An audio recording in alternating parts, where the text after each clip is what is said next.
Hi guys, in today's video I'm going to show you how to make the best zucchini bread ever. Here's a quick tip on how to grate zucchini quickly. You are going to take that giant zucchini and cut it up in portions like this size. I like to do it like in quarters like that. And then you just take your blender, and what you're going to do is, I like to set it on like a 2, 1 or a 2, probably a 2. And then go ahead and start that up. And then you're just going to feed. I just took off the top part of the lid, so I have like a feed tube. And you just start feeding your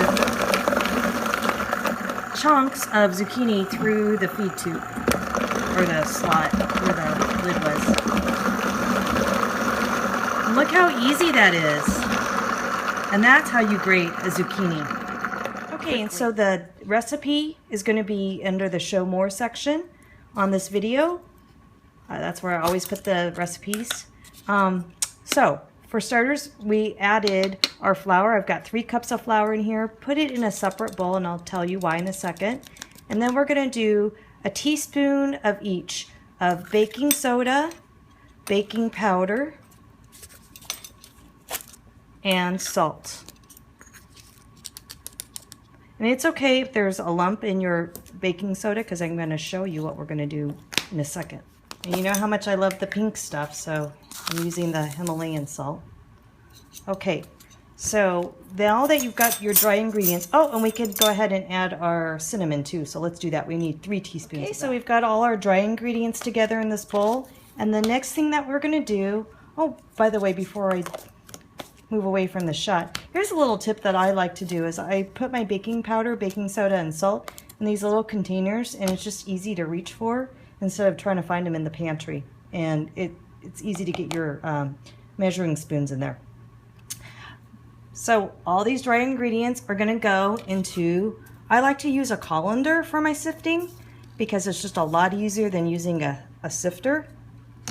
So it's just a wire mesh colander. And then you do want to sift this recipe. I was lazy last time and I did not sift it, and there were lumps of flour, baking soda, and it was disgusting.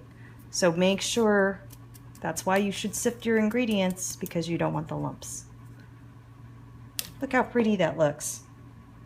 Okay, next we're going to add a cup of brown sugar. Now if you are new to cooking, you want to make sure you pack in your sugar into your cup. Unlike the flour that you just spoon in lightly, you don't pack your flour in. The sugar you do with brown sugar, you pack that in. And we're going to go ahead and add that. And also, I'm going to add in 1.25 cups of the white sugar. Next, we're going to add our vanilla. I do not like to use the artificial. I like to use the real deal vanilla. And we need 3 teaspoons of that. I loosely put in the amount. Sometimes I do a little bit more because you can't go wrong with vanilla. And then here's another little secret tip I do. I take the extra and I just dab a little bit behind my ears. Like that. It makes a nice perfume. Yeah. My husband likes it too. So it's just a nice little perfume extra. And we're going to go ahead and add our eggs. You need 3 eggs to that.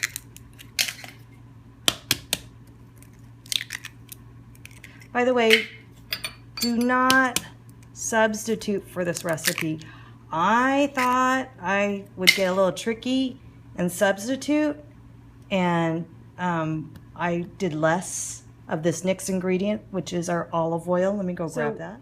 You can use canola oil if you want, or vegetable oil. I like to use olive oil because it's healthier for you, and I use a whole cup of olive oil. Do not try to do less like I did last time. I did 1/2 cup and it was rubbery. Don't substitute with applesauce. I do that sometimes with other recipes. This one, you don't want that rubbery texture. You want the soft, moist texture. So we're going to go ahead and mix this all up.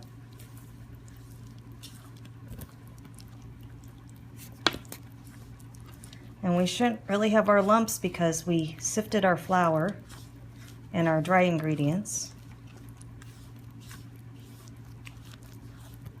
Okay, that looks pretty good. And then we're going to go ahead and add our zucchini. And I say, you know, 3 to 4 cups. If you get big chunks like this, you might want to toss that to the side, because that's going to cook funky. Sometimes I have to, oh yeah, look, I did not do a good job with the grating, so I just moved these to the side, and then if I need more zucchini, I will add it. But I don't measure the zucchini like I said earlier.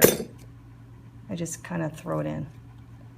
And this little tool that I'm using is a really cool tool. I got this at Sur La Table, and I guess it's called Tovolo. I think it was like $6, but it definitely is worth the money. This side is a spoon side, and this side is like a spatula. And if you're using a blender, see how well it can get in between the blades? And it really can scrape out the bits and pieces. So go buy one. All right, so we're gonna add all the zucchini in. Okay, so I added the extra zucchini, and it does make a difference. You'll see how moist this batter is. And don't worry, the zucchini will melt, and you won't really see the zucchini that much in the bread. So if you have kids and you don't want them to know that they're eating vegetables, they won't know. They'll just know that it's really good. But you want it to be moist like this. And you want to make sure that all the ingredients are well incorporated. So this is when this little spatula thing is really good. This little tool. Okay, so we're about ready to pour in the zucchini batter. But before we do, one thing I like to do is I like to grease my pans with coconut oil. You could use butter, but I just happen to have coconut oil on hand, and I like to, I'll show you what else I like to do. So I like to grease it. I also like to use these reusable glass baking dish, because it's just, I think, better, eco-friendly. You're not having to buy extra stuff. But my sister has asked me to bake her a loaf because she's going to go to a potluck. And I told her I was making zucchini bread. And she said, "You are?" She got all excited, and I thought it's because she was excited about my zucchini bread. No, she wants to have me make her a loaf to take to her potluck. So, of course, I said yes. What do? You got to do that for family, right? All right. So the next thing you want to do is you want to coat this. Instead of using flour, I like to use cinnamon. Some people use sugar, but since we're doing the zucchini bread and it has cinnamon in here, I don't know why I started unscrewing the top, because you want to use the shaker part. So here's the thing. You put some in, but you got to shake it around the pan. You don't want it to be too concentrated. It needs to be lightly coated. If you do a heavy coating, you get a big chunk of cinnamon, and it doesn't taste that great. But it tastes really good if you do it lightly.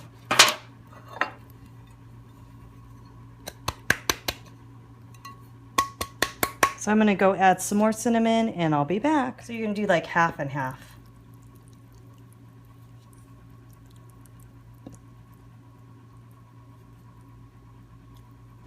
It smells so good. So here they are in the oven, and you want to bake this at least for 40 minutes.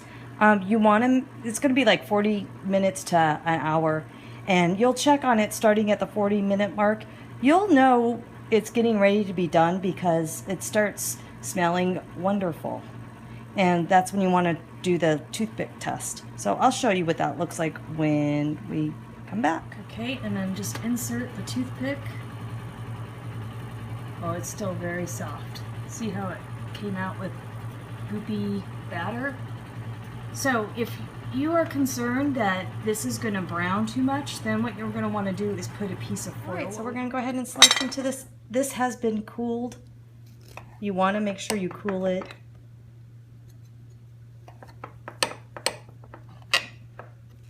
And we'll see how good it is here. The first piece is always kind of hard to get out.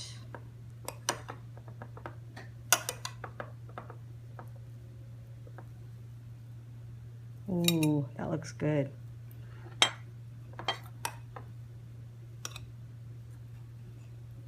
Still warm.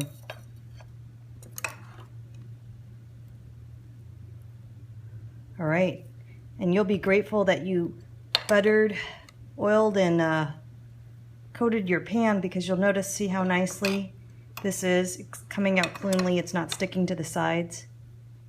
And actually, I would let this cool a little bit more. This is a little warm, and I think that's why it's crumbling. But let's go ahead and do the taste test. Ooh. Oh my God. Seriously? This is so moist, so good, and warm out of the oven. Oh, wonderful. So, if you have extra zucchini, this is what you should do with it. Make this zucchini bread. And if you don't have zucchini, run to the store and go make it.